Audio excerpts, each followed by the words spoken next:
Čia yra pateikiamas Moodle sistemos pagrindinis langas. Jeigu nėra sukonfigūruota, kad svečiai negali matyti pačios sistemos, tai tokiu atveju reikia prisijungti. Tai pirmiausia, mes parodysim, kaip reikia prisijungti kaip administratoriui ir registruoti vartotojus ar, tarkim, kažkokias kitus svetainės pagrindinės nuostatas. Galima spausti prisijung čia arba čia. Spaudžiam prisijung.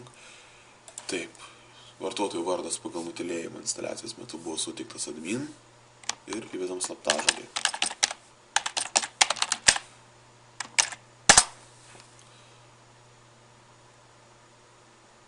Prisijungiam prie pagrindinio administravimo lango.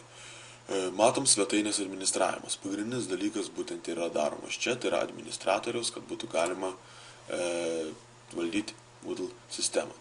Taip, pirmiausia, mes galim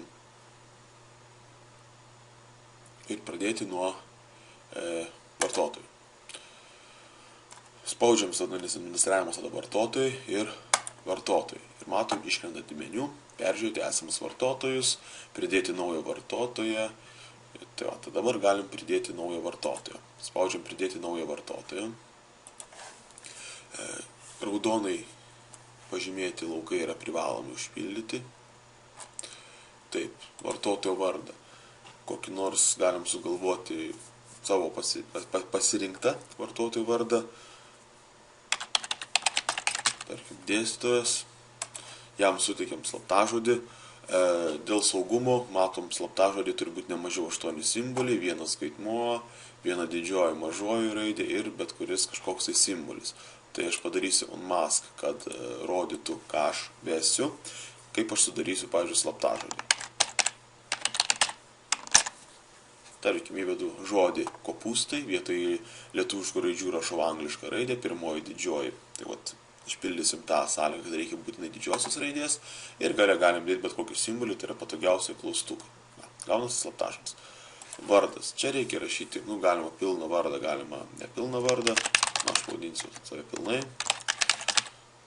Toliau elektroninio pašto adresas irgi reikalingas. Taip. Miestas arba grupė. Geriausia tai nurodyti savo miestą. Šiauliai arba Telšiai.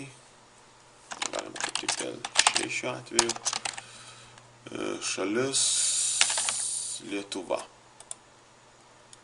Čia jeigu norit galima prašymą rašyti, kelti vartotojo paveikslėlį, kaip kai kuriuose internetinėse svetainėse tą pagrindinę nuotrauką, čia jau yra laisvas pasirinkimas. Taip. Ir spaudžiam sukurti vartotoją. Matot, čia buvo vartotojų kurta ir sukūrėm ką tik vartotoją, Donatas Bukelis vardu, tokiu elektroniniu pašto adresu, miestas, Lietuva. Tai, kaip galima elgtis su vartotojais?